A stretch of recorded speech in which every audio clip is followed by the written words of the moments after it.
नमस्कार, स्वागत है आपका बिहार समाचार में। सरकार ने नए साल का तोहफा बिहार वासियों को दे दिया है। आज बिहार वासियों के लिए कई बड़ी घोषणाएं हो गई है। गरीबों के लिए, किसानों के लिए बड़े ऐलान कर दिए गए। साथ ही बिहार में कई नई योजनाओं की भी शुरुआत कर दी गई है। साथ ही नीतीश कैबिनेट में बिहार वासियों के लिए कई अहम फैसले लिए गए। तो आज की बिहार की महत्वपूर्ण खबरों पर बात करेंगे। इससे पहले आपसे एक छोटी सी अनुरोध है, कृपया वीडियो को एक प्यारा सा लाइक अवश्य कर दीजिएगा। आपका लाइक करना ही हमारी मेहनत का फल होता है। बिहार के गरीबों के लिए बड़ी खबर है। बिहार के गरीबों को घर बनाने के लिए जमीन और आवास मिलेगा। नीतीश और केंद्र की मोदी सरकार ने बिहार के गरीबों को नए साल का तोहफा दे दिया है। देखिए, प्रधानमंत्री आवास योजना की प्रतीक्षा सूची में शामिल ग्रामीणों को अब जल्द ही आवास मिलने लगेगा। साथ ही 1 जनवरी 1996 के पहले जिनके आवास मिले हैं उनको फिर से आवास बनाने के लिए फिर से पैसे दिए जाने हैं। और इसके लिए केंद्र सरकार ने 3 अरब 53 करोड़ 25,93,000 रुपए जारी कर दिए। साथ ही इधर बिहार सरकार ने कहा है कि हम अपने स्तर से भी 38,000 गरीबों को सीएम ग्रामीण आवास योजना के तहत आवास देने वाले हैं। पहले बिहार सरकार 7,939 लोगों को आवास देने वाले थे, लेकिन बिहार में गरीबों की संख्या को देखते हुए अभी फिलहाल 38,000 लोगों को सीएम ग्रामीण आवास योजना के तहत आवास मिलेगा।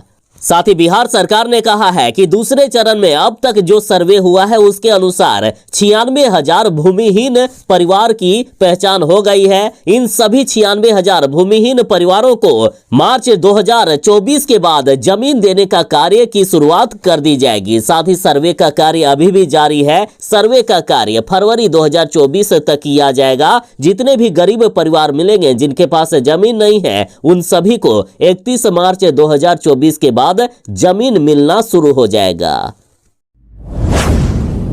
बिहार के नियोजित शिक्षकों को राज्यकर्मी का दर्जा मिल चुका है। कैबिनेट में इसकी मुहर लग चुकी है। अब नियोजित शिक्षकों से एक छोटी सी परीक्षा ली जाएगी और आखिर ये परीक्षा कब होगा इसका भी डेट जारी कर दिया गया है। देखिए, बड़ी खबर है कि फरवरी 2024 में हो सकती है नियोजित शिक्षकों की सक्षमता परीक्षा। बिहार में अब 4 लाख नियोजित शिक्षक विशिष्ट शिक्षक बन जाएंगे। इनको राज्यकर्मी का दर्जा मिल चुका है और शिक्षा विभाग जल्द ही सक्षमता परीक्षा के लिए डेट जारी कर देगा। और जैसे कि फरवरी महीने में परीक्षा लिया जाना है, तो आखिर डेट कब जारी होगा? तो देखिए, कहा जा रहा है कि जनवरी में कभी भी परीक्षा की तिथि जारी की जा सकती है। फिलहाल सक्षमता परीक्षा में पूछे जाने वाले प्रश्नों के विषय सामग्री आदि का भी अभी निर्धारण किया जाना बाकी है, जो जल्द ही कर लिया जाएगा। अब रही बात कि विशिष्ट शिक्षक बन जाने के बाद इनको आखिर वेतन कितना मिलेगा या कितना वेतन बढ़ जाएगा? तो देखिए, प्राथमिक विद्यालय के शिक्षकों को अभी 35,064 रुपए वेतन मिलते हैं, जो बढ़कर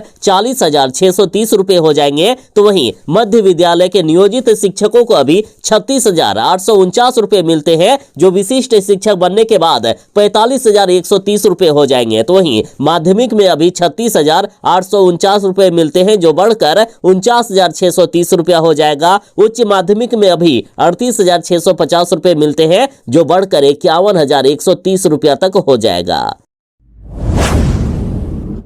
बिहार में 2000 आंगनबाड़ी सेविका और सहायिका का चयन होगा। देखिए, जो आंगनबाड़ी सेविका या सहायिका बनना चाहते हैं उनके लिए बड़ी खबर है। राज्य में 2000 से भी अधिक सेविका सहायिका का चयन होने वाला है। समाज कल्याण विभाग ने जिलों को निर्देश दिया है कि सभी आंगनबाड़ी केंद्रों का संचालन नियमित कराया जाए। राज्य में फिलहाल 1,12,000 आंगनबाड़ी केंद्र का संचालन हो रहा है, लेकिन स्वीकृत आंगनबाड़ी केंद्रों की संख्या 1,14,000 है। यानी 2,000 आंगनबाड़ी केंद्रों का संचालन इसलिए नहीं हो रहा है क्योंकि उतनी आंगनबाड़ी सेविका और सहायिका नहीं है। इसलिए इन आंगनबाड़ी केंद्रों की भी संचालन हो सके, इसके लिए अभी 2,000 आंगनबाड़ी सेविका और सहायिका का चयन होने वाला है और इसके लिए आवेदन प्रक्रिया जनवरी में शुरू हो सकती है।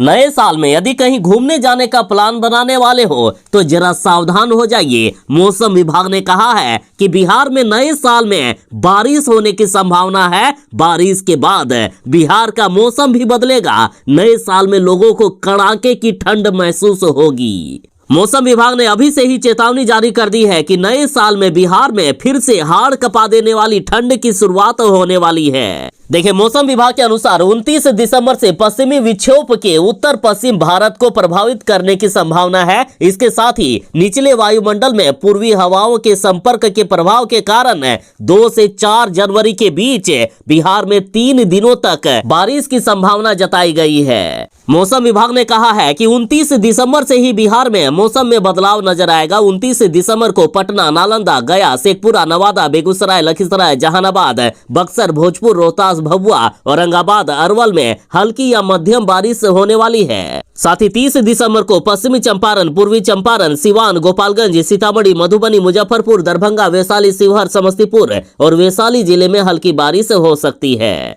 यानी 29 दिसंबर से ही बिहार के लगभग सभी जिलों में बादल छाए रहेंगे और इन जिलों में बारिश होने की संभावना जताई गई। मौसम विभाग ने साफ साफ कहा है कि 2 से 4 जनवरी के बीच पूरे बिहार में हल्की से लेकर मध्यम दर्जे तक की बारिश हो सकती है।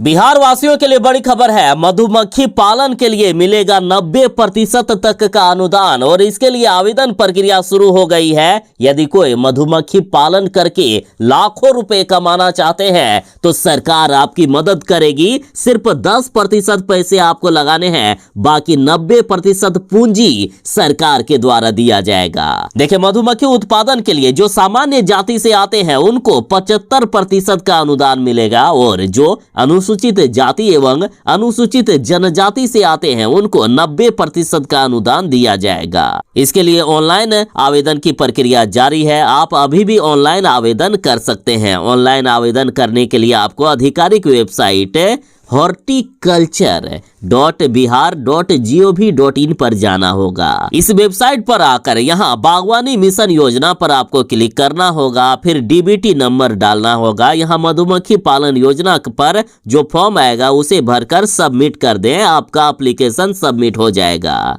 इस योजना के तहत एक किसान को अधिकतम 50 बॉक्स मधुमक्खी उत्पादन के लिए मिल सकता है। एक बॉक्स में 40 किलो मधु का उत्पादन होता है और खुले बाजार में मधु की कीमत 400 से 500 रुपया प्रति किलो के हिसाब से बिकती है। यानी मधुमक्खी पालक 400 रुपए से लेकर 1000 रुपया तक पूंजी लगाकर एक बॉक्स में 16 से 20 हजार रुपया तक का कमाई कर सकते हैं।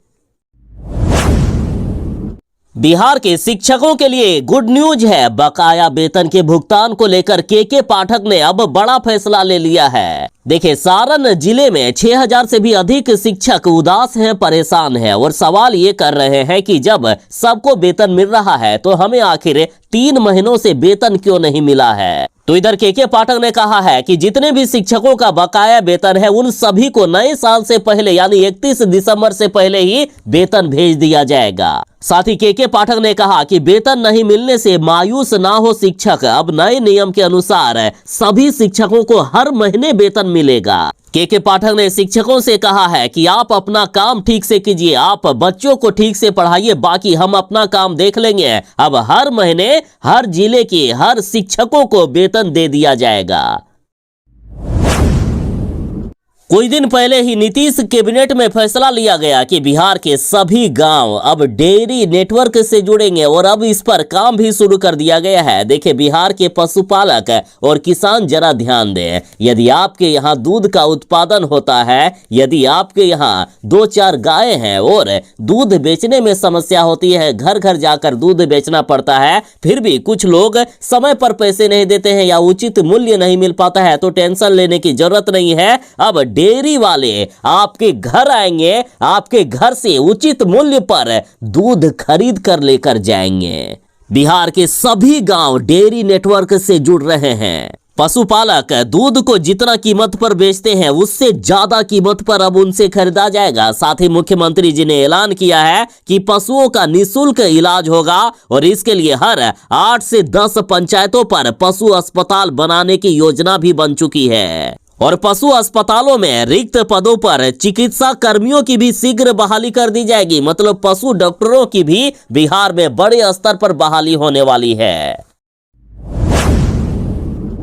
नए साल में मरीजों को मिलेगी राहत। 1 जनवरी से IGIMS पटना में मिलेगी मुफ्त दवा एवं जांच की सुविधा। देखिए, नए साल में जनवरी से राज्य के सरकारी अस्पतालों की भांति अब इंदिरा गांधी आयुर्विज्ञान संस्थान यानी IGIMS पटना में इलाज कराने वाले सभी मरीजों को अब मुफ्त में दवा मिलेगी। यहां पर इलाज कराने वाले सभी मरीजों की मुफ्त में जांच और ऑपरेशन की भी सुविधा दी जाएगी। मुख्यमंत्री नीतीश कुमार की अध्यक्षता में हुई कैबिनेट की बैठक में इस पर मुहर भी लग चुका है। सरकार के इस फैसले के बाद मरीजों को औसतन 20 से 25 हजार रुपए तक का लाभ होगा।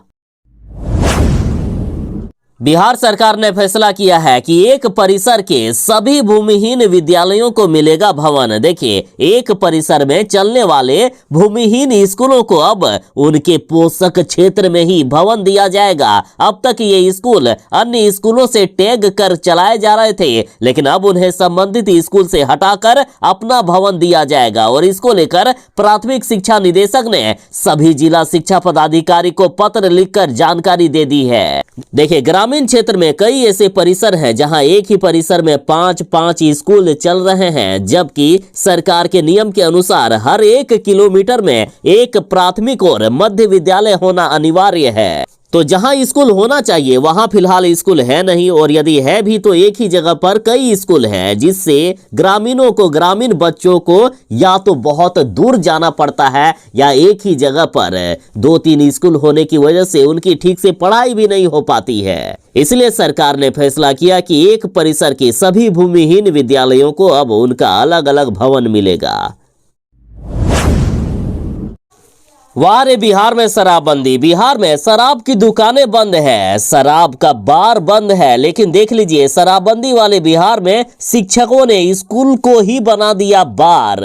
एक तरफ जहां नीतीश कुमार शराबबंदी को सफल बनाने में लगे हुए हैं, तो इधर बिहार में शिक्षा विभाग के अपर मुख्य सचिव के पाठक राज्य भर में शिक्षा की गुणवत्ता को सुधारने और लापरवाह शिक्षकों पर नकल कसने के लिए आए दिन आदेश जारी करते रहते हैं। इसी बीच एक बड़ा हैरान कर देने वाला मामला सामने आया है। बांका जिले में शिक्षा के मंदिर को शिक्षकों ने बार बना दिया। स्कूल में शिक्षकों ने शराब की पार्टी की। मामला रजौन प्रखंड की चिल्कावार असोता पंचायत के चिल्कावार बुनियादी मध्य विद्यालय का है। विद्यालय में शराब पार्टी की खबर मिलते ही उत्पाद विभाग ने मौके पर पहुंचकर 2 शिक्षक समेत 5 लोगों को गिरफ्तार भी किया है। और इधर बीजेपी का कहना है कि बिहार में शराबबंदी के बावजूद हर दिन बिहार में शराब की होम डिलीवरी की जा रही है। बिहार में शराब माफियाओं का बोलबाला है, अतः इस शराबबंदी की समीक्षा की जानी चाहिए। शराबबंदी कानून को खत्म किया जाना चाहिए। बीजेपी ने कहा कि बेचारे नीतीश कुमार ना घर के रहे ना घाट के, लालू के चक्रव्यूह में बुरी तरीके से फंस गए हैं नीतीश, अब कुछ ही दिन के मेहमान हैं। देखिए, बीजेपी नेता गिरिराज सिंह का इस ओर कहना है कि प्रधानमंत्री बनाने का लॉलीपॉप दिखाकर लालू यादव ने नीतीश कुमार जी को बहला फुसलाकर अपनी पार्टी में तो शामिल कर लिए, लेकिन इनको प्रधानमंत्री अब नहीं बनाने वाले हैं। साथ ही इनसे सीएम की कुर्सी भी छीनने वाले हैं और अपने बेटे को सीएम की कुर्सी देंगे। बेचारे नीतीश कुमार जी ना तो पीएम कैंडिडेट बन पाएंगे और ना ही सीएम की कुर्सी ही रहेगी। बस अब कुछ ही दिनों के मेहमान रह गए हैं ये। गिरिराज सिंह ने कहा है कि चाहे जितनी भी बैठकें उनको करनी है कर ले, लेकिन लालू प्रसाद अब उन्हें मुख्यमंत्री नहीं रहने देंगे। इन्होंने कहा कि नीतीश कुमार से कुर्सी छीनने में अब ज्यादा वक्त नहीं है। इसमें 1 महीना लग सकता है, 10 दिन लगे, 1 सप्ताह लगे या फिर 5 दिन लगे, लेकिन इनकी कुर्सी छीनेगी ये तय हो चुका है। वैसे भी बिहार की राजनीति में कब क्या हो जाए कोई नहीं कह सकता है। खैर, आपको किनकी सरकार अच्छी लगती है कमेंट में जरूर ही बताइएगा। राहुल गांधी ने बड़ा ऐलान कर दिया है। राहुल गांधी ने कहा कि कांग्रेस यदि केंद्र में सत्ता में आ गई तो पूरे देश में जाति आधारित जनगणना हम करवाएंगे। और आपको जहां तक अंदाजा है ही कि जाति आधारित जनगणना से देश में कितने गरीब हैं उनका सही अंदाजा लग जाता है। और उन गरीबों को जैसे कि आवास योजना हो गई या जमीन देने की बात हो गई या फिर अन्य जो भी सुविधाएं गरीबों को मिलती है, वो सारी सुविधाएं देने में बहुत ही आसानी होती है सरकार को। और जातीय गणना से गरीबों का भला हो जाता है। और कुछ लोग जो होते हैं ना कि अमीर होते हुए भी गरीब बनकर योजनाओं का लाभ लेना चाहते हैं, वो लोग ऐसे ही छट जाते हैं। साथ ही राहुल गांधी ने कहा कि मैं जो कर सकता हूं वही कहूंगा। मैं मोदी की तरह 15 लाख सबके खाते में आएंगे, ये सब 15 लाख वाला झूठ नहीं बोलूंगा। साथ ही राहुल गांधी ने कहा है कि अभी देशवासियों को जो महंगे गैस सिलेंडर मिल रहे हैं वो भी सस्ते मिलेंगे। साथ ही हम पूरे देश में नौकरी और रोजगार के मुद्दे पर काम करेंगे। हम मोदी की तरह झूठा वादा नहीं करेंगे कि प्रतिवर्ष 2 करोड़ रोजगार मिलेगा। हम जनता से जो वादा करेंगे उसे पूरा भी करके दिखाएंगे।